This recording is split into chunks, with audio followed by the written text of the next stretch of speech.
அனைவருக்கும் வணக்கம். அதாவது நான் தோழர் மனோஜ் அவர்களை யூடியூப்பில் பார்த்துருக்கேன். அதில் பார்த்தா கொஞ்சம் சிவப்பாக தெரிவார், நேரில் பார்த்தா கருப்பாக இருக்கார். இங்கே ஒரு நீளத்துக்கு ஒரு கூட்டம் போட்டுக்கிட்டு இருக்காரு. ஆனால் பொதுவாக இன்னைக்கு சமூக ஊடகங்களை மிக சரியாக பயன்படுத்தக்கூடிய தமிழ்நாட்டில் விரல் விட்டு எண்ணக்கூடிய சில நபர்களில் தோழர் மனோஜும் ஒருவர். ஏன்னா அதுக்குள்ளே வேறு இதெல்லாம் பார்த்துக்கிட்டு இருப்பாங்க, அந்த மாதிரி நிறைய வேறு விஷயங்கள்லாம் பண்ணிக்கிட்டு இருப்பாங்க. ஆனால் ஒரு சமூக ஊடகத்தை ஒரு சமூக மாற்றத்திற்காக பயன்படுத்துவது அப்படிங்கிறதுல ரொம்ப முன்னணியில், அதுவும் ஒரு இளைய வயதில் செய்யக்கூடியவர். நமக்கு அந்த ஏரியாவே பிடிக்காது, அதுக்குள்ளே போகிறதுக்கே ஒரு மாதிரியாக இருக்கும். ஆனால் சில நேரம் நம்மளை உள்ளே பிடிச்சி இழுப்பாங்க, வாங்க அப்படின்னு சொல்லிட்டு. அந்த மாதிரி தான் நான் உள்ளே போயிட்டு வருவேன். இது ஒன்று. அதே போல் எனக்கு முன்னால் பேசிய செந்தில்வேலா இருக்கட்டும், அப்புறம் தோழர் ஜீவ சகாப்தனாக இருக்கட்டும், டாக்டர் காந்தராஜ் ஐயா வந்திருக்காங்க. அவரெலாம் ரொம்ப பாரம்பரியமாக பதம் பார்க்கக்கூடிய முக்கியமான நபரில் அவர் ஒருத்தர். அதே போல் ஐயா வன்னியரசு இருக்காங்க. எல்லோரும் பேச வேண்டியிருக்கு, நான் சுருக்கமாகவே பேசிடுறேன். இந்த கூட்டத்தினுடைய நோக்கம் என்ன அப்படின்னு சொன்னால், அண்ணன் திருமா மன்னர்களை பற்றி ஏதோ பேசிட்டார், அப்போ மன்னர்களை பற்றி பேசலாமா அப்படின்னு சொல்லி ஒன்று. இப்போ எனக்கு முன்னால் பேசிய ஜீவசகாப்தன் சொன்னார், இடதுசாரி அப்படின்னாரு, வலதுசாரி அப்படின்னாரு. இதெல்லாம் என்ன சாரி அப்படிங்கிறது நம்ம கொஞ்சம் தெரிஞ்சுக்கிற வேண்டிய ஒரு அவசியம் இருக்குது. இப்போ அரசியல் களத்தில் இடதுசாரி வலதுசாரின்னு 2 வார்த்தை இருக்குது. இந்த வார்த்தையினுடைய உண்மையான அர்த்தம் என்ன அப்படின்னு சொன்னால் வேறு ஒன்றும் இல்லை. அந்த காலத்தில் மன்னர்கள் ஆட்சி செய்யும்போது, மன்னர் ஆட்சி நடைபெற்ற காலத்தில் ஃப்ரெஞ்சில், அப்போ மன்னர்களில் என்ன செய்வானுங்கன்னா, இந்த மந்திரிகள்லாம் சுற்றி உட்காந்துட்டு மன்னா உன்னை மாதிரி ஆளினால் அழகுராசா உலகத்தில் இல்லை, உன்னை மாதிரி இப்போ இது என்ன பஞ்சர் அடிக்கிற ஆள் கிடையாது அப்படி இப்படின்னு சொல்லி புகழ் பாடுவாங்க. அப்புறம் அவங்க கொஞ்சம் அவள் கொடுப்பாங்க, இவங்க வாங்கி தின்னுட்டு எரிச்சு போயிடுவாங்க. இதுதான் இந்த மந்திரிகள் பண்ணக்கூடிய வேலை. உடனே மன்னன் என்ன திரும்ப கேட்பான் அப்படின்னு சொன்னால், மாதம் மும்மாரி மழை பொழிந்ததா மந்திரி அப்படிமா. அப்படின்னா பயவுள்ள என்ன தெரியுமா, மழை பெஞ்சிச்சா பெய்யலையான்னு தெரியாமல் அந்தரங்கத்தில் என்ன செஞ்சு கிடக்கான், படுத்து கிடக்கான்னு அர்த்தம். அதுதான் மன்னன். அதாவது என்ன நமக்கே தெரியுமில்ல, மாதம் மும்மாரி மழை பொழிந்ததா மந்திரின்னா அர்த்தம் என்ன, மழை பெஞ்சிச்சா பெய்யலான்னு தெரியாது அவனுக்கு. அவன் தான் மன்னன். இவனை பேசினா என்ன பேசாட்டி என்ன, இதில் என்ன கோபம் உனக்கு வர வேண்டியிருக்கு ஒன்று. இந்த மன்னர்கள் இருக்கிற போது அரச சபை, இன்றைக்கி பார்லிமெண்ட்டு இதெல்லாம் இருக்குது பற்றியெல்லாம், அப்போ அரச சபை தான் இருக்கும். அரச சபையில் மந்திரிகள்லாம் ஒன்றா உட்காந்து கும்மி அடிச்சிட்டு இருப்பானுங்க, மன்னனை பற்றி புகழ்ந்து பாடுவானுங்க, இதெல்லாம் நடக்கும். அப்போ என்ன பண்ணுறாங்கன்னா, மக்களை பற்றி மன்னர்கள் எதுவுமே நினைக்கிறது இல்லை, மக்களை பற்றியே நினைக்கிறது கிடையாது. அப்போ மக்கள் என்ன பண்ணுறாங்கன்னா, பெரும் போராட்டம் நடத்துகிறாங்க. பெரிய பெரிய போராட்டம், முதலில் ஃப்ரெஞ்சில் மிகப்பெரிய போராட்டம் நடந்து, அவன் என்ன கோரிக்கை வைக்கிறான் அப்படின்னு சொன்னால், அரச சபையில் மக்கள் குறைகளை பேச வேண்டும், எங்களுக்கு அதற்கு இடம் வேண்டும் என்ற குரல் உலகத்தில் முதலில் ஃப்ரெஞ்சில் ஒலிக்கிறது. அப்படி ஃப்ரெஞ்சில் அந்த குரல் ஒலிக்கிற பொழுது, அது வரைக்கும் அரச சபை ஒன்றா இருந்த அரச சபையை மக்கள் பிரதிநிதிகள் உள்ளே வர வேண்டும் என்பதற்காக என்ன பண்ணுறான் அப்படின்னு சொன்னால், சரி அவங்களையும் உள்ளே விடுங்க அப்படின்னு சொல்லும்போது, இவன் மந்திரிகள் என்ன சொல்கிறான்னா, பஞ்சப்பராரிகள் சோத்துக்கு வக்கத்தை பயிலுவ இவனுங்க அரச சபையில் எங்களுக்கு சமமாக அமர்வதா நாங்கள் அனுமதிக்க மாட்டோம்னு இந்த மந்திரிகள் பூரா என்ன செஞ்சிட்டான், இந்த ஈர வெங்காயம் பூரா கத்த ஆரம்பித்த உடனே ஒரு பக்கம் மக்கள் போராட்டம், இன்னொரு பக்கம் மந்திரிகள் ஒரு பக்கம். மன்னன் என்ன பண்ணான்னா, எப்பா அவனு நீங்களும் சமமாக இல்லைப்பா, அதனால் சபையை என்ன செய்கிறோம்னா 2ஆக பிரிக்கிறோம். மன்னனுக்கு ஆதரவாக பேசுபவர்கள் வலது பக்கம் அமருங்கள், மக்களுக்கு ஆதரவாக பேசுபவர்கள் இடது பக்கம் அமருங்கள் என்றால் அதுதான் வலதுசாரி, அதுதான் இடதுசாரி. வலது சார்பு இடது சார்பு. வலது என்றால் புரிஞ்சுக்கங்க, மன்னனுக்கு ஆதரவாக அதிகாரத்தில் இருப்பவனுக்கு ஆதரவாக பேசுவது. மக்களுக்கு ஆதரவாக பேசுபவர்கள் அப்படின்னு யாருன்னா அவர்கள் இடதுசாரிகள். அந்த இடதுசாரிகளில் தமிழ்நாட்டில் மிக மூத்த இடதுசாரியாக இன்றைக்கு வலம் வந்து கொண்டிருக்கக்கூடியவர் அண்ணன் திருமா என்பதை நான் மிகவும் பணிவன்போடு சுட்டிக்காட்ட விரும்புகிறேன். ஏன் இடதுசாரி அப்படிங்கிறத சொல்கிறேன்னா, இடதுசாரிக்கென்று ஒரு அரசியல் இருக்கிறது. இப்போ இடதுசாரியிலேயே இடதுசாரி தீவிரவாதம் அப்படின்னு ஒன்று இருக்கும், இடது சார்புன்னு ஒன்று இருக்கும். அதுக்கெல்லாம் என்ன விளக்கம்ங்கிறதெல்லாம் தலையாக ஒன்றுமில்லை. தாசில்தார் தப்பு பண்ணிட்டாரா, தப்புக்கு எதிராக மக்களை திரட்டி போராடுங்க அப்படின்னு சொன்னால் அது இடது சார்பு. தாசில்தாரை போட்டுருங்க அப்படிங்கிறது இடது சார்பு தீவிரவாதம். அவ்வளோதான் மேட்ரு, வித்தியாசம் தான். அதே போல் வலது சார்பு தீவிரவாதம், வலது சார்பு பிற்போக்குவாதம், தீவிரவாதம் கிடையாது. அது வலதுசாரிகள் அப்படின்னு ஒன்று இருக்கு. அந்த அதிகாரத்தில் இருக்கிறவனுக்கு அப்படியே பேசிக்கிட்டே இருப்பானுங்க. அது வலதுசாரி பிற்போக்குவாதம் அப்படிங்கிறது என்ன தெரியுமா? புல்புல் புறவையில் அவர் பறந்துக்கிட்டு வந்தார். அவர் அதில் வந்தார். எதெல்லாம் இல்லையோ, கொரோனாவுக்கு என்ன செய்யணும் அப்படின்னு கேட்டால் ஒன்றும் செய்யக்கூடாது, மாட்டு மூத்திரம் குடிக்கணும் அப்படின்னு ஒருத்தன் சொல்லுவான். திடீர்னு ஐஐடியிலேருந்து ஒருத்தன் வருவான், மாட்டு மூத்திரத்தை உடனே அப்படி குடிச்சிடக்கூடாது, குடிக்கிறதுக்கு முன்னாடி அந்த சாணத்தை 3 உருண்டை முழுங்கிட்டு குடித்தாதான் எஃபெக்டாக இருக்குன்னு சொல்கிறவன் யாராக இருப்பானா? ஐஐடி இயக்குனராக இருப்பான். இதுதான் வலதுசாரி பிற்போக்குவாதம். இந்த மாதிரி மன்னர்கள் காலத்தில் சபையவே 2ஆக பிரித்து வலதுசாரிகள் இடதுசாரிகள்னு வந்தாங்க. நம்ம ஊருக்கு வந்துடுவோம், இது உலகம் பூரா. கடையேழு வள்ளல்கள் அப்படின்னு மன்னர்கள் இருந்தாங்க. கடையேழு வள்ளல்கள் தெரியும், பாரி, ஓரி, அவர், இவர் எல்லாம் பேர் இருந்தாங்க. இப்போ சமீபத்தில் நம்ம எழுத்தாளர் வெங்கடேசன் ஒரு புத்தகம் எழுதினார், வேல்பாரி அப்படின்னு ஒரு புக்கு எழுதினார். அந்த வேல்பாரியை புத்தகத்தை நீங்கள் படிக்கலாம், ஒரு நல்ல இலக்கியம்தான். அந்த இதை படிச்சிங்கன்னா அந்த மலை எங்கே இருக்குது? யாராவது வேல்பாரி படிச்சிருக்கீங்களா கூட்டத்தில்? வேல்பாரி படித்தா படிங்க, அது ஒன்றும் தப்பு இல்லை, ஒரு இலக்கியம்தான். அதை படிச்சிங்கன்னா பாரி மன்னனை பற்றியான ஒரு புகழ்ந்து எழுதக்கூட்ட இதை ஒரு 7 கடையேழு வள்ளல்கள் இருந்தார்கள் அப்படின்னு சொல்லி அவங்கள பற்றியாக புகழ்ந்திருப்பாங்க. அவங்களையெல்லாம் புகழ்ந்துக்கிட்டே இருக்கும்போது அவங்கள போட்டு தள்ளினவங்க எவுக அப்படின்னு பேச வரணும்ல. 7 பேரை போட்டு தள்ளினது யார்? 300 தமிழ் குடிகள் இருந்தது தமிழ்நாட்டில். 300 தமிழ் குடிகள் இருந்தது. அந்த 300 தமிழ் குடிகளையும் போட்டு தள்ளிட்டு 3 மன்னர்கள் உருவானாங்க. அவங்களுக்கு பேர் தான் சேர, சோழன், பாண்டி. ஒருத்தனுக்குள்ளே ஒருத்தன் போட்டுக்கிடுவான். பாரியின் பரும்பு மலையில் பாரி இருந்தான், மக்கள் இருந்தார்கள். இங்கேருந்து போய் படைகள் என்ன செஞ்சான்? இந்த மன்னர்கள் படைகள் போய் அவனை அடித்தான், காலி பண்ணான். பாரியில் இருந்த பரம்புகள்லாம் இப்போது எங்கே ஓடி போயிட்டான்? மலையிலேருந்து தப்பிச்சு ஓடிட்டான், அடித்து அடி தாங்க முடியாமல்.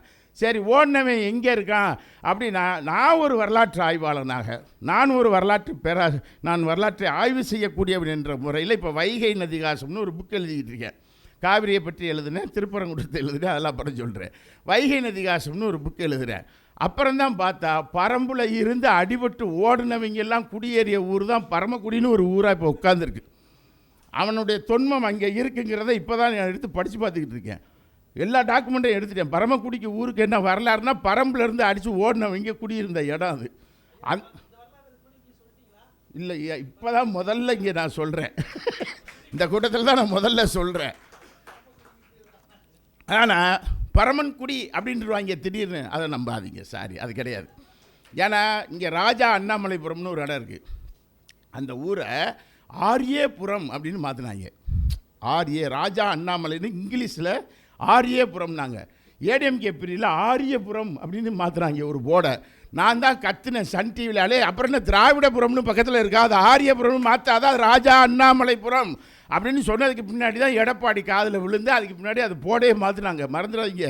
இப்போயும் பார்த்தீங்கன்னா ராஜா அண்ணாமலைபுரம்னு எழுதியிருக்க மாட்டான், ஆரியபுரம் தான் எழுதி வச்சுருப்பானுங்க. இந்த மாதிரி இந்த திருகுதால வேலை இருக்குல்ல, இதெல்லாம் ரொம்ப பண்ணுவானுங்க. இந்த மாதிரியான இந்த குரூப்பு இப்போ இந்த 300 குழுக்களை அழித்தவன் எந்த மன்னன்? அவர்கள் தானே சேர சோழ பாண்டியர்கள். இவன் 3 பேருக்குள்ளே என்ன செஞ்சுக்கிடுவாங்க? அடிச்சுக்கிடுவாங்க. திரும்ப என்ன சொன்னார்? அந்த மன்னர்கள் சார் ஒரே ஒன்று தான் சார். மன்னன்னா என்ன சார் அர்த்தம்? எந்த மதம் மன்னனும் இருக்கட்டும் சார், மன்னன்னா என்ன அர்த்தம்? மக்களை அடக்கியவன் அர்த்தம். அவ்வளோதானே மேட்ரு.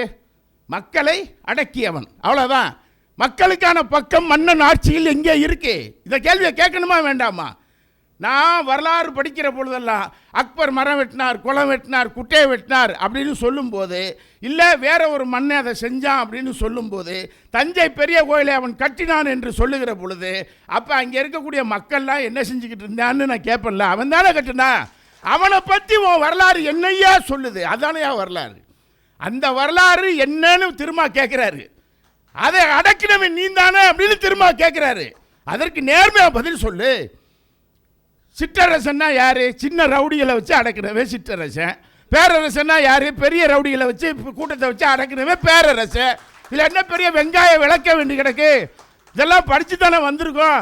இதை பேசுறதுக்கு என்ன குதிக்கிற? எதுக்கு குதிக்கிற? ஏன் குதிக்கிறேன்னு கேட்குறேன் சார். மன்னர்களை போட்டு பதம் பார்க்கணும் சார். மன்னர்களை 2 விஷயத்துக்காக சார் மக்கள் நினைக்கான் சார் மன்னர்களை ரெண்டே விஷயத்துக்காக தான் மக்கள் நினைவு கூறுறாங்க, அரசு நினைவு கூறுறது மறந்துடாதீங்க. ரெண்டே விஷயம்தான். ஒன்று, அவர்கள் நீர்நிலைகளை உருவாக்கினார்கள், அணைகளை கட்டினார்கள், குளங்களை தோண்டினார்கள், கம்மாய்களை தோண்டினார்கள், கால்வாய்களை தோண்டினார்கள், நீர்நிலைகளை உருவாக்கினார்கள். அது இன்றைக்கும் என்ன செய்யுது, பயன்படுது. ஆனால் அது கூட அவர்கள் மக்களுக்காக செய்யவில்லை, அதை மறந்துடக்கூடாது. ஏன்னா நீர்நிலைகளை உருவாக்கினால்தான் விவசாயம் வந்தால் தான் அவர்களுக்கு என்ன செய்யும், அரசாங்கம் ஓடும். அவங்களுக்காகவே அவங்க தோண்டிக்கிட்டாக நோண்டிக்கிட்டாங்க, அதை நம்ம யூஸ் பண்ணிக்கிட்டோம், அவ்வளோதான் மேட்ரு. சரி, 2 கலை பொக்கிஷம். கோவில் என்பது கலை பொக்கிஷம். அந்த கலை பொக்கிஷத்தை உருவாக்கினார்கள் மன்னர்கள் அப்படிங்கிற அடிப்படையில் நினைவு கூறப்படுகிறார்கள். கரெக்டா? இந்த 2 தான் சார். வேற என்ன? இப்போ என்ன சொல்லிட்டாரு, மன்னன்னா என்ன, ஒரு இலக்கணம் இருக்குது, சொல்லட்டுமா?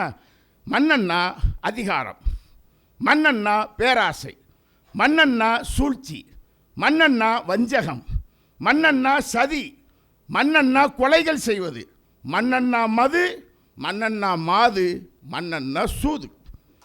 வேற என்ன இருக்கு மன்னன்ற? இதை தாண்டி ஒரு மன்னன் ஒன்று செஞ்சான்னு மாத்திர சொல்லு பாபு தமிழ். சார் உலக வரலாறுல நான் கேட்குறேன், சேர சோழ பாண்டியன்லாம் விட்டுருங்க, தஞ்சாவூர்காரனுக்கும் மதுரைக்காரனுக்கும் சண்டை, அவ்வளோதான் மேட்ரு பொன்னியின் செல்வன். வேற என்ன? தஞ்சாவூர்காரனுக்கும் மதுரைக்காரனுக்கும் சண்டை, அதை தாண்டி அதுக்குள்ளே என்ன இருக்குது? அவ்வளோதானே. இதை என்ன பெருசாக ஊங்குற, என்ன பேசுகிற? இப்போ என்கிட்ட கேட்பாங்க, நீ என்ன சாதின்னு கேட்பாங்க, நான் சோழ சாதின்னு அழகாக சொல்லுவேனே. சோழ சாதினா என்ன சாதின்னு கேட்பாங்க, எனக்கும் தெரியாது யார் என்ன சாதின்னு தெரியாது. நீங்கள் யார் கேட்டாலும் சொல்லிடுங்க, நாங்கள் சோழ சாதின்னு சொல்லிட்டு பேசாமல் போங்க. ஏன் அதை சொல்கிறேன்னு சொன்னால், ராஜராஜ சோழன் இருக்கார்ல, மகா கணம் பொருந்திய ராஜராஜ சோழன், அவருக்கு 1 2 மாத்திரம் இல்லைங்க, 15 மனைவிகள். 15 மனைவிகள். பேர் சொல்லணுமா?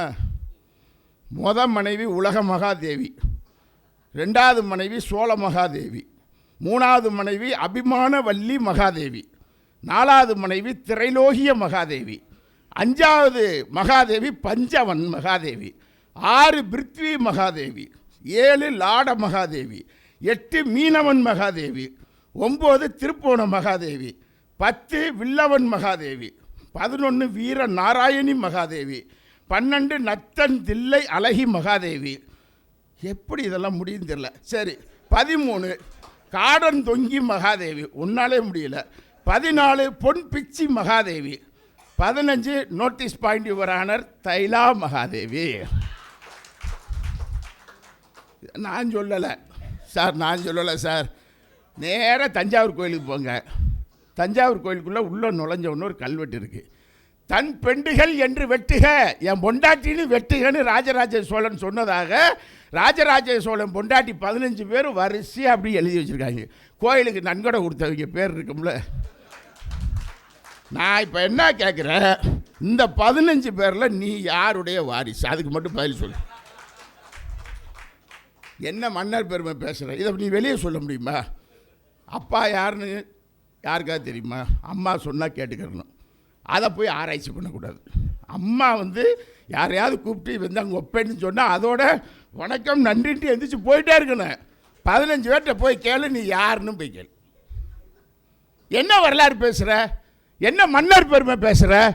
சார், ராஜராஜ சோழன் நல்ல கோவில் கட்டினாரா? கட்டினது அவரா? உழைப்பாளி தானே கட்டினா. உழைப்பாளியினுடைய பக்கம் அங்கே எங்கே இருக்கிறது என்ற கேள்வியைத்தான் அண்ணன் திருமாவளவன் கேட்கிறார், வேற ஒன்றும் கேட்கல. கோயில் கலை பொக்கிஷம் சார். கோயில் 2 விஷயம்தான் சார். ஒன்று வழிபாடு சார்ந்தது, இன்னொன்று வரலாறு சார்ந்தது. நான் கோயிலை வரலாறாக பார்ப்பேன். நான் அந்த கோயிலை பார்த்தேன்னா நான் கோயிலுக்குள்ளே போவேன், அங்கே எல்லோரும் கும்பிட்டுட்டாங்கன்னா நானும் போவேன், உள்ளே போவேன். ஒருத்தர் கும்பிட்டாருன்னா அவர் விபூதி பூசினா நானும் பூசிக்கிடுவேன், அவரை மதிப்பேன், அதெல்லாம் வேறு. ஆனால் நான் ஒரு கோவிலை கலை பொக்கிஷமாகத்தான் நான் பார்ப்பேன். இன்னொருத்தர் அதை வழிபாடாக பார்ப்பார், தப்பு இல்லை, வழிபட்டு கொள்ளலாம். ஆனால் அதை வைத்து கொண்டு என் மன்னன் பெரியவன், உன் மன்னன் பெரியவன், சோத்துக்கு இல்லை எம்பிசின்னு சர்டிஃபிகேட் கிடைக்கிற நீ என்னத்துக்கு போட்டு பேசிக்கிட்டு கிடக்க? தாசில்தார் ஆஃபீஸில் போய்கிட்டு பிசின்னு கொடு, எம்பிசின்னு கொடு, ஐயா ஓசின்னு மட்டும் கொடுத்துடாத, என் பிள்ளை தெருவில் பிச்சை எடுக்கும் அப்படின்னு போய் நீ சர்டிஃபிகேட் வாங்கி நிற்கிறவனுக்கு என்ன ஆண்ட பரம்பரை தேவை இருக்குன்னு நான் கேட்குறேன். இதைத்தானே அவர் கேட்குறாரு. இதில் என்ன தப்பு இருக்குன்னு கேட்குறேன். மன்னர்கள் யாராவது உங்களை வாழ வச்சானா? சரி, மன்னர்கள் அன்னைக்கு என்ன செஞ்சான்? சரி, அவன் ஜாதிக்கார பிள்ளைகளை ரொம்ப கஷ்டப்பட்ட பிள்ளைகளை கட்டி கொடுத்தானா? கட்டி கொடுத்த வரலாறு இருக்கா? குடவோலை முறை தெரியுமா அவங்களுக்கு? உடனே ஆரம்பிச்சிடுவாங்க. எல்லா ஈர வெங்காயமும் தெரியும். குடவோலை முறை தெரியுமா? ஜனநாயகம் பூத்து குலுங்கியது தெரியுமா? உத்தரமேரூர் கல்வெட்டு தெரியுமா? தெரியும். எவனுக்கு இருந்துச்சு ஓட்டு? குடவோலை முறையில் நிலம் எவன் வச்சிருக்கிறானோ அவனுக்கு தான் ஓட்டு, மறந்துடக்கூடாது. அந்த நிலம் யார்கிட்ட இருந்துச்சு? இருந்த நிலத்தை பிடுங்கி வச்சுக்கிட்டு இவனுக்கு ஓட்டான், நிலத்தை பறி கொடுத்தவனுக்கு ஓட்டு கிடையாது. அதுதான் இங்கே ஜனநாயகம். குடவோலை முறை அதானே சொல்லுது. இந்த காவிரி நீரோட்டம்னு 1000 பக்கத்துக்கு புக் எழுதி வச்சுருக்கேன். காவிரி நதியை ஒட்டு மொத்தமாக ஆராய்ச்சி பண்ணி அதில் ஃபுல்லாக அதைத்தான் எழுதி வச்சுருக்கேன். அதைத்தான் அவர் பேசுகிறார். சார், அவரை பற்றி நிறைய பேச வேண்டியிருக்கு, நான் வந்துடுறேன், டைம் ஆயிரும். இப்போ இந்த சூழலில் இப்போ என்ன சொல்கிறாங்க? மதுரையில் ஒரு மன்னன், அங்கே மன்னன் தான், மன்னன் வரது தான். சார், ஒன்று நம்ம நல்லா யோசிச்சு பார்ப்போமே, எல்லோரும் பெரிய ஆளுகள்லாம் உட்காந்துருக்கீங்க. இந்து மன்னனை முஸ்லீம் மன்னன் கொண்டு விட்டான், கரெக்டாக? அதுக்காக யாராவது இந்துக்கள் திரண்டு கலவரம் நடத்திய வரலாறு ஏதாவது பதிஞ்சிருக்கா? இல்லை, ஒரு முஸ்லீம் மன்னனை இந்து மன்னன் கொண்டு விட்டான், அதுக்காக முஸ்லீம்கள்லாம் திரண்டு ஒரு பெரிய கலவரம் பண்ணதாக வரலாற்றில் எங்காவது பதிவு இருக்கா? எங்கேயுமே கிடையாது சார். ஏன்னா மன்னர்கள் என்றாலே அதிகாரத்தில் இருப்பவர்கள், அவர்களுக்குள்ளே அடிச்சுக்கிடுவான், கூடிக்கிடுவான், செத்துக்கிடுவான், என்ன வேணாலும் பண்ணிக்கிடுவான். இங்கிட்டு தூக்கி நீங்கள் ராமநாதபுரம் கிழவன் சேதுபதி ஆட்சி நடக்குது. கிழவன் சேதுபதியினுடைய ஆட்சியில் கிழவன் சேதுபதி இறந்து போகிறார். கிழவன் சேதுபதி இறந்து போகும்போது அவரோடு சேர்த்து உடன்கட்டை ஏற்றப்பட்டவர்கள் எத்தனை பேர் தெரியுமா? 48 பேர். 48 பேர் என்ன செஞ்சாங்க? உடன்கட்டையில் தூக்கி போடுறாங்க, கீழே தூக்கி போடுறாங்க. தொண்டைமான், புதுக்கோட்டை தொண்டைமானுடைய அரசனுடைய தங்கை, அவள் அதில் ஒரு ஆள். 48 பேரில் ஒரு அம்மா. அந்த ஆள் வர்றான். யார்? புதுக்கோட்டை தொண்டைமான் வாரான். தங்கையை உடன்கட்டை ஏற்ற போகிறார்கள். எதுக்காக வாரானா? காப்பாற்ற வரல, போட்ட நகைகளை வாங்கிட்டு போக வந்திருக்கான். Record sir, document. இதான் மன்னர் ஆட்சி. ஒரு மன்னன் இறக்கும்போது, இது கிழவன் சேதுபதி மாத்திரம் அல்ல, தமிழ்நாட்டில் நான் ஏராளமான வரலாறு என்னால் சொல்ல முடியும். இதை பதிவு செய்திருக்கிறார்கள், டாக்குமெண்ட்டு. ஆளை தூக்கி உள்ளே போட்டாச்சா? உலக மகாதேவியை போட்டாச்சு. கத்துனாலா? இல்லை, கத்தலை. சைலண்டாக தான் செத்தாலா? Yes, right. நம்பர் செகண்ட், 48 பேரை ஒருவன் இறக்கும்போது, ஒரு மன்னன் இறக்கும்போது தீயில் தூக்கி போடுகிறார்கள் என்று சொன்னால் யோசிச்சு பாருங்க என்ன நடந்திருக்குன்னு சொல்லி. இதெல்லாம் வரலாறு. ஆனால் அதே நேரத்தில் அவர்கள் இன்னொரு பக்கம், முத்துராமலிங்க சேதுபதி கேள்விப்பட்டிருக்கீங்களா? ஜென் ஜார்ஜ் கோட்டை தெரியும். ஜென் ஜார்ஜ் கோட்டையில் வெள்ளையனுக்கு வரி கட்ட மாட்டேன் என்று சொல்லி இரவும் பகலும் தெரியாமல் 16 ஆண்டு காலங்கள் தனிமை சிறையிலிருந்து செத்து போனவன் முத்துராமலிங்க சேதுபதி, மறந்துடாது. அவனும் ஒரு மன்னன் தான். 16 வருஷம் ஜென் ஜார்ஜ் கோட்டைக்குள்ள ஜெயிலுக்குள்ளேயே இரவுக்கும் பகலுக்கும் வித்தியாசம் தெரியாமல் செத்து போன முத்துராமலிங்க சேதுபதியும் உண்டு. கிழவன் சேதுபதி இறக்கும் போது 48 பேர் செத்ததும் உண்டு. வரலாறு பல வகையாக பயணிக்கும், பதிவு செய்திருக்கும். இப்போ என்ன பிரச்சனை? திருப்பரங்குன்றத்தில் சிக்கந்தர், அவரை தூக்கி, அவர் ஒரு மன்னர். சிக்கந்தர் அங்கே எப்படி வந்தாருங்கிறதுக்கு ஒரு பெரிய வரலாறு இருக்குது, யாருக்கும் தெரியல. இவங்க சத்தம் போட ஆரம்பிச்சிட்டாங்க. நான் என்ன பண்ணேன்? நான் ஒரு வரலாறை படிக்கிறவன், வரலாறை ஆய்வு செய்யக்கூடியவன். நான் அதில் எழுத ஆரம்பித்தேன். சிக்கந்தர் யார், சிக்கந்தர் எப்படி வந்தார் அப்படின்னா, அதுக்குள்ளே பெரிய கதை இருக்குது சார். நீங்கள் அதாவது வரி நிறைய எழுதலாம். அதை ஒரே ஒரு வரி சொல்கிறேன். ஒரு 200 பேர் வந்திருக்காங்க. எங்கேருந்து? சவுதியிலேருந்து. சவுதியிலேருந்து சமய பிரச்சாரம் பண்ண வந்த ஒரு குழு பாண்டிய மன்னனை வீழ்த்தி அரண்மனையை கைப்பற்ற முடியுமா அப்படின்னா, அன்னைக்கு இருந்த சமூக நிலைமை என்ன அப்படின்னு சொன்னால் வேற ஒன்றுமே இல்லை. சங்ககால பாண்டியர்களிடம் இருந்த அவர்கள் கலப்பிரர்கள் ஆட்சி நடக்கும்போது, சங்ககால பாண்டியர்கள் காலத்திலே இவங்க வந்துடுறாங்க. யார்? பார்ப்பனர்கள் உள்ளே வந்துடுறாங்க, ஆரியர்கள் உள்ளே வந்துடுறாங்க. பிரமதேய நிலங்களாக அன்னைக்கு என்ன நில அமைப்பு? ஒரு நதி ஓடும், அந்த நதியை ஒட்டி அப்படியே இருக்கிற நிலங்களை புறாத்தையும் சரி பண்ணுவாங்க. சரி பண்ணி அதை என்ன செய்வாங்க, நிலத்துக்கு விவசாயத்துக்கு ஏற்றதான் மாற்றி ஒரு 500 மக்கள் உழைப்பாளி மக்களை செஞ்சு வச்சுருப்பாங்க. இவன் மண்ணை என்ன பண்ணுறான், பிரமதேய நிலமாக கொடுக்கறதுனா நிலத்தை மட்டும் கொடுக்கறது இல்லை, மறந்துடாதீங்க, அந்த 500 பேரையும் அடிமையாக சேர்த்து கொடுப்பது, அதுதான் பிரமதேயம். அப்படி சங்ககால பாண்டியர்கள் கொடுக்கிற பொழுது களப்பிரர்களுடைய ஆட்சி ஒரு 300 ஆண்டு காலங்கள் நடக்கிறது. அவன் வந்த பார்ப்பனர்கள் முழுவதையும் வச்சு செய்ன்னு செய்கிறான். களப்பிரர்கள் யார், அவர்கள் யார், அவர்கள் வரலாறு என்ன, அவர்கள் கன்னடத்திலிருந்து வந்தார்கள் அப்படின்னு ஒரு கதை சொல்லிக்கிட்டே இருப்பானுவ. இல்லை இல்லை, நான் 28 கல்வெட்டு, நான் வந்து கல்வெட்டு ஆய்வாளர்கள்ட்ட 50 கேள்வி கேட்டு வச்சுருக்கேன். களப்பிரர்கள் யார், நீ கன்னடர்னு ஏன் அழுத்தி சொல்கிற? அப்போனா இங்கே இருந்த விஜயநகர பேரரசு யார், விஜயநகர பேரரசுன்னு சொல்ல தெரியுதுல்ல, அவனை ஏன் நீ கன்னடர்னு சொல்ல தெரியல, அவனை ஏன் தெலுங்கர்னு சொல்ல தெரியல, ராஷ்டிரகூட பேரரசுன்னு ஏன் சொல்ல தெரியல? அப்போ வரலாறு அவன் தேவைக்காக சொல்கிறான்.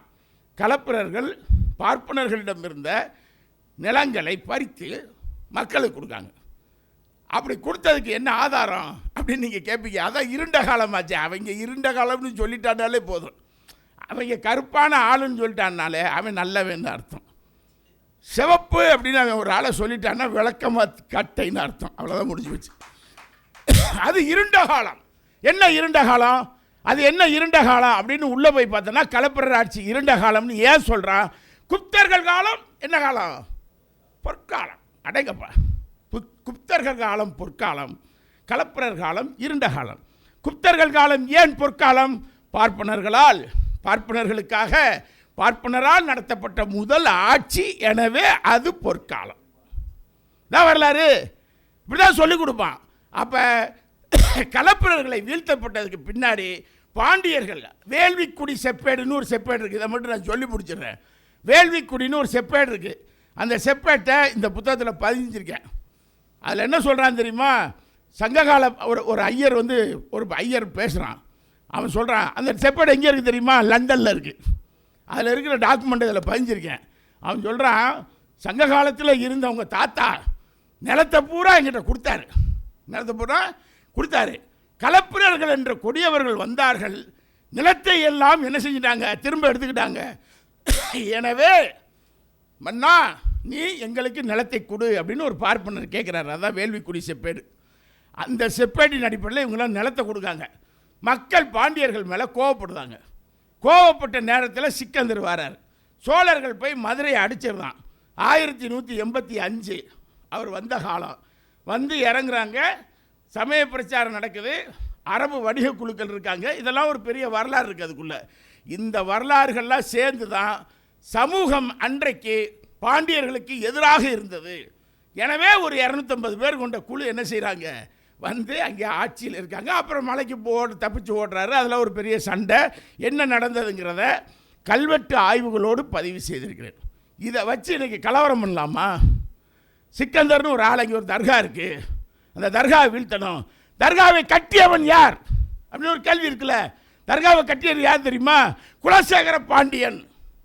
அந்த மன்னன் தான் அந்த தர்காவை உருவாக்குறான். குலசேகர பாண்டியன் தான் உருவாக்குறான். சிக்கந்தா மலைன்னு முதல்ல யார் சொல்கிறா அப்படின்னு பார்த்தா போகர் என்ற சித்தர் தான் முதலில் என்ன செய்கிறாரு, சிக்கந்தா மலைன்னு சொல்கிறார். முஸ்லீமுக்கு அதுக்கு சம்பந்தமே கிடையாது.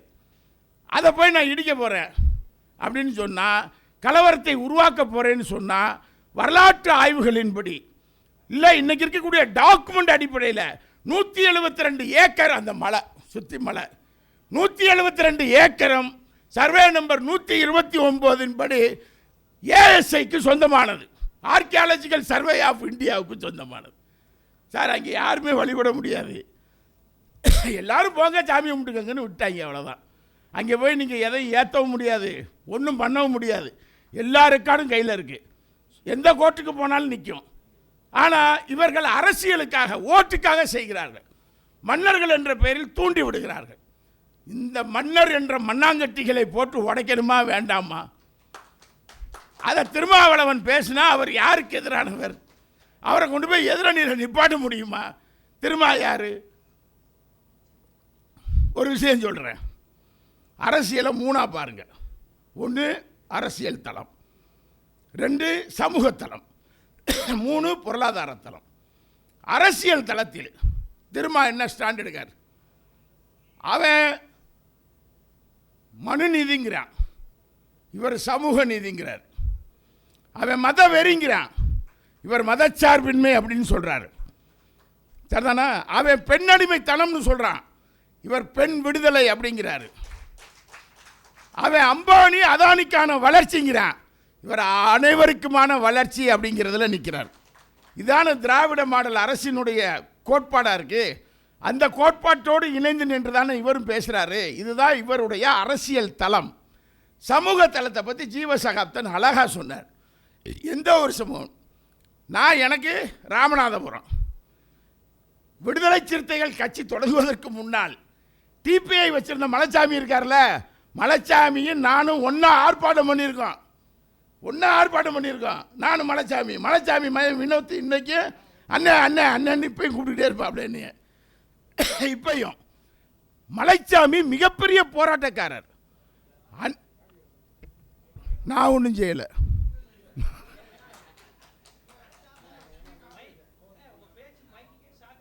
இல்லை, மலைச்சாமி மிகப்பெரிய போராட்ட வீரர். அன்றைக்கு அவர் ஆதிக்க ஜாதியினரால் வேறு மாதிரி பார்க்கப்பட்ட காலத்தில் நாங்கள் எல்லாம் மலைச்சாமி கூட நின்று போராடி இருக்கிறோம். மானாமதுரை வீதிகளில் மறந்துடக்கூடாது. மானாமதுரை வீதியில் நான் போராடி இருக்கிறேன், பரமக்குடி வீதியில் போராடி இருக்கிறேன், மதுரை வீதியில் போராடி இருக்கிறேன். அண்ணன் திருமா அப்போது மதுரையில் ஒரு அலுவலகத்தில் வேலை செய்து கொண்டிருந்தார். எனக்கு அப்பையும் தெரிய அவரை, நான் அவரை அப்படி இதாக தெரியாது நேர. ஆனால் மலைச்சாமிகளோடு நாங்கள் பயணப்பட்ட காலத்தில் கூட அன்றைக்கு எல்லாரும் சேர்ந்து மல்லு கட்டுவோம். அன்டச்சபிலிட்டி ரிமூவ் பண்ணு, தீண்டாமை கொடுமையை அகற்றி நிறுத்து. சார், நான் ஒரு வீட்டுக்கு போயிருக்கேன் சார், என்னோட படித்தவன் ஒரு தலித் பையன்னு சொல்லிட்டாங்க. அது அவன் தலித்தா இல்லைன்னா எனக்கு தெரியாது சார். அவன் வீட்டுக்கு போயிட்டேன், முருகன் அவன் பேர். முருகன் வீட்டுக்குன்னு போய் இறங்கிட்டேன், பஸ்ஸை விட்டு இறங்கிட்டேன். அவன் வீட்டுக்கு வர சொல்லிட்டான், நாங்கள் போயிட்டோம். அங்கே போனால் தான் தெரியுது அந்த அவன் தலித் பையன்னு எனக்கு தெரியாது. நான் போயிட்டேன். போய் முருகன் வீடு எங்கே இருக்குன்னு கேட்டேன். அவன் என்ன செஞ்சான் தெரியுமா? இப்படி போய் அப்படி திரும்புங்கண்ணா. சரி திரும்பிக்கிடுவோம், ஒரு டீ கொடு அப்படின்னு கேட்டேன். நான் கேட்டேன், டீ கொடு அப்படின்னு கேட்டேன். அவன் என்ன செஞ்சான் தெரியுமா? வாழை இலையை சுருட்டி எனக்கு டீ கொடுத்தான். சம்பவம் நடந்தது 1992. வாழை இலையை சுருட்டி டீ கொடுத்தான். நான் அவனை பார்த்தேன், யாருக்கு கொடுக்குற? எனக்கு கொடுக்குறியா? அவங்க எல்லோரும் இங்கே அப்படி தான் குடிப்பாங்க அப்படின்னு அவன் சொன்னான். அவங்க குடிக்காங்களா குடிக்கல எனக்கு தெரியாது. எனக்கு நீ கொடுத்த, நீ என்ன செய்கிற? சட்டத்தை மீறுற, மனுஷனை மதிக்கலை. நாங்கனே உட்காந்துட்டேன் வாசல், சுற்றி 50 பேர் அருவாளோடு நிற்கான். நான் உட்காந்துருப்பேன், அரெஸ்ட் பண்ணி இவனை தூக்கு போல இல்லை, இவன் கடையை தூக்கு அப்படின்னு சொல்லி 3 நாள் அந்த இடத்துல படுத்து கிடக்க ஒத்தையில. அவனுக்கு யாருன்னு தெரியும். சண்டை போட்டு கடைசியில் அவன் என்ன பண்ணுறான்? யூஸ் அண்ட் த்ரோ கப்பில் என்ன செஞ்சான்? நான் எல்லாருக்கும் டீ கொடுக்குறேன்னு தாசில்தார் ஆஃபீஸில் வச்சு டிஎஸ்பி ஆஃபீஸில் பேச்சுவார்த்தை நடத்துகிறேன். நான் சொன்னேன், டம்ளரில் கொடு, அந்த ஊர் சனத்தை பூரா வர சொல்லு, குடிக்க வை, கழுவு, அது வரைக்கும் நான் அந்த ஊரை விட்டு போக மாட்டேன்னு அந்த ஊரில் உட்காந்துருந்தேன். அந்த ஊர் மக்கள் என்ன சொன்னாங்க தெரியுமா? சாரி, எதுக்கு சார், நாங்கள் தான் ஒரு டீ கடை வச்சுருக்கோம்ல, இங்கே வாங்க சார் டீ குடிப்போம், உங்கள் கடையில் நீங்கள் குடிச்சிக்கங்க, நான் இந்த கடையில் குடிக்க வந்து எனக்கு இப்படி கொடுத்தான், அவ்வளோதான் மேட்ரு. ஏன்னா நம்ம போனதுக்கு முன்னாடி 2 ஊருக்கும் சண்டை உருவாக்கி விட்ருவான். ஆனால் ஒன்று புரிஞ்சுக்கங்க, அந்த போராட்டத்தில் என்னோடு அதிகமாக அந்த ஊர் முழுவதும் விலகி நிற்காங்க. இந்த ஊரில் இருக்கிற 50 இளைஞர்கள் என்னோடு சேர்ந்து நின்னாங்க, இது தப்பு அப்படின்னு சொல்லி. அதாவது அம்பேத்கர் சொல்லுவார், தீண்டாமை கொடுமையை எப்படி போக்குவது? தீண்டாமை என்ற ஒரு விஷயத்தை பிற்படுத்தப்பட்ட மக்களுக்கு அவர்களுக்கு உணர்த்துவதன் மூலமாக, அவர்களோடு மோதுவதன் மூலமாக அல்ல, அவர்களோடு உணர்த்துவதன் மூலமாக, அவர்களுக்கு புரிய வைப்பதன் மூலமாக, அவர்களை நம்மோடு இணைப்பதன் மூலமாகத்தான் தீண்டாமை கொடுமையை ஒழிக்க முடியும் என்று அம்பேத்கர் சொல்வார். நடமாடும் அம்பேத்கர் அண்ணன் திருமாவளவன் என்று நான் அழுத்தம் திருத்தமாக பதிவு செய்வேன். ஏன்னா அவரால் நினைச்சா ஒரு கலவரத்தை உருவாக்க முடியும், அவரால் நினைச்சா என்ன வேணாலும் செய்ய முடியும். ஆனால் ஒரு பெரிய கூட்டத்தை, ஒரு பெரிய மக்கள் திரளை அறிவுள்ளவர்களாக மாற்ற வேண்டும் என்ற ஒரு போராட்டத்தை நடத்தக்கூடியவர் அறிவாசான் அம்பேத்கர் என்று சொன்னால் நடமாடும் அறிவாசான் திருமாவளவன் என்று நான் ஓங்கியே சொல்லுவேன். அப்படிப்பட்ட ஒரு நல்ல ஒரு மனிதர் அரசியல் தளத்தில், சமூக தளத்தில், பொருளாதார தளத்தில் எல்லாரும் உயர்ந்து நிற்க வேண்டும் என்று போராடக்கூடிய இருக்கிறார் சார். ஒரே ஒரு விஷயம் தான் சார், அந்த குணம் யாருக்கு வரும் தெரியுமா? இல்லை, நல்லது செய்யணும் நல்லது செய்யணும்னு சொல்லிட்டே தெரிவாங்க தெரியுமா? யாராவது சில பேர் இவனுக்கு எப்படியாவது கெட்டது செஞ்சு சொல்லி முடிச்சிடணும்னு அலைவான். அதெல்லாம் விட்டுருங்க. நல்லது செய்யணும் அப்படின்னு நினைக்கக்கூடிய ஒரு சிந்தனை இருக்குல்ல, ஒரு மனசு இருக்குல்ல, அந்த மனசு திருமாவளவன். எது நல்லது செய்யணும், சமூகத்துக்கு நல்லது செய்யணும், அதுக்கு நல்லது செய்யணும், இவங்களுக்கு நல்லது செய்யணும், எவனுக்கும் தீங்கு செய்ய வேண்டும் என்று நினைக்காத ஒரு குணம் அண்ணன் திருமாவளவனுக்கு உரியது. எனவே தான் அவரால் அரசியல் பார்வை பார்க்க முடிகிறது, சமூக தளத்தில் இயங்க முடிகிறது, பொருளாதார தளத்தில் மக்களுக்காக இயங்க முடிகிறது. இந்த மூன்றின் மொத்த உருவமாக அவர் என்ன செய்கிறார்? அரசியல் தளத்தில் செயல்படுகிறார். அவர் இந்த பகுதியில் பார்த்தா இன்றைக்கு அவர் நடமாடும் ஒரு பெரியார், நடமாடும் ஒரு அம்பேத்கர், தெளிவாக நாம் சொல்லலாம் நடமாடும் ஒரு மார்க்ஸ். அந்த அடிப்படையில் தான் அவரை நாம் பார்க்க முடியும். அண்ணன் திருமாவளவன் அவர்கள் ஏதோ ஜாதியில் அவர் கீழே, இவங்க வசந்தவங்க, என்ன ஒட்டகச்சிவிங்கிக்கா பிறந்தியே அதான் வசத்தியாக இருக்கும். நாங்கள் பிறப்பால் உயர்ந்தவர்கள். பிறப்பால் உயர்ந்தது எது? ஒட்டகச்சிவிங்கி தானே. அதான் கழுத்தெல்லாம் பெருசாக நீளமாக இருக்கும். இல்லை, பிறப்பால் உயர்ந்தது. பிறப்பால் ரொம்ப நாங்கள் வலுவானவர்கள். யானையா மனுஷன் இல்லையா? பிறப்பால் உயர்ந்தவர்கள். ஆனால் பொருளாதாரத்தில் நாங்கள் பிச்சை எடுப்பவர்கள். எப்பா பொருளாதாரத்தை நீ தான் பிறப்பாலே உயர்ந்துட்டீல, அதுலேயும் சேர்த்தே இளவு உயர்ந்திருக்க வேண்டியதானே? இல்லை, நாங்கள் பிறப்பால் உயர்ந்தவர்கள், பொருளாதாரத்தால் பிச்சை எடுப்பவர்கள். அது என்ன தெரியுமா? அதுன்னா ஐஸ்கிரீம் டீ மாதிரி. ஒன்று டீனா சூடாக இருக்கணும், ஐஸ்கிரீம்னா கோல்டாக இருக்கணும், ரெண்டுமா இருக்கணும். ஒன்று தட்டில் பிரியாணி இருக்கணும், இல்லாட்டினா நாங்கள் இதையும் திம்போம் நாங்கள் அதையும் திம்போம் அப்படின்னா அது வேறு. அப்படின்னு சொன்னால் யார்? நாங்கள் சொல்கிறோம்யா, நாங்கள் பாதிக்கப்பட்டவங்க, சமூகத்தில் உன்னால் பாதிக்கப்பட்டவங்க. எங்களுக்கு தலித்துன்னு ஒரு பேரை கொடுத்துருக்கீங்க. தலித்துனா என்ன? தல் என்ற சமஸ்கிருத வார்த்தைக்கு அடக்கப்பட்ட, ஒடுக்கப்பட்ட, சிதைக்கப்பட்ட, சீரழிக்கப்பட்ட, வஞ்சிக்கப்பட்ட, நொறுக்கப்பட்ட என்று பொருள். தலித் என்றால் அடக்குதலில் இருந்து மீறுபவன் என்று பொருள். அதான் தலித். அவன் மறு தலித்தவன், அவன் எல்லாத்தையும் மறுதளிப்பான். எனவே தான் அவன் தலித்து. எனவே இதெல்லாம் யார் சொல்றா? அம்பேத்கர் சொல்லலை, ஜோதிபா புலே சொல்றார். ஜோதிபா புலே தான் தலித்தாக அறியப்பட்டவர். ஜோதிபா புலே தான் தல் என்ற சொல்லை அறிமுகப்படுத்துகிறார். அவரை குருவாக ஏற்றுக்கொண்ட அண்ணல் அம்பேத்கர் அதை பிற தளங்களில் விரிவுபடுத்துகிறார். இதுதான் வரலாறு. எனவே ஜோதிபா புலேயும் அண்ணல் அம்பேத்கரும் பெரியாரும் காரல் மார்க்ஸும் போன்ற மகத்தான சமூக மாற்றத்திற்காக, சமூகத்தை மிகப்பெரிய ஒரு மாற்றத்திற்கு உருவாக்குவதற்காக போராடிய ஒரு தலைவர்கள் இன்று இல்லை. ஆனால் அதனுடைய அடையாளமாக அண்ணன் திருமா இருக்கிறார் என்பதுதான் மறந்துவிடக்கூடாது. சார், இயேசுநாதர் உயிரோடு இல்லை, பைபிள் வழி நடத்துகிறதா இல்லையா? நபிகள் நாயகம் உயிரோடு இல்லை, குர்ஆன் வழி நடத்துகிறதா இல்லையா? ஒவ்வொருத்தருக்கும் ஒரு நூல் வழி நடத்துகிறது.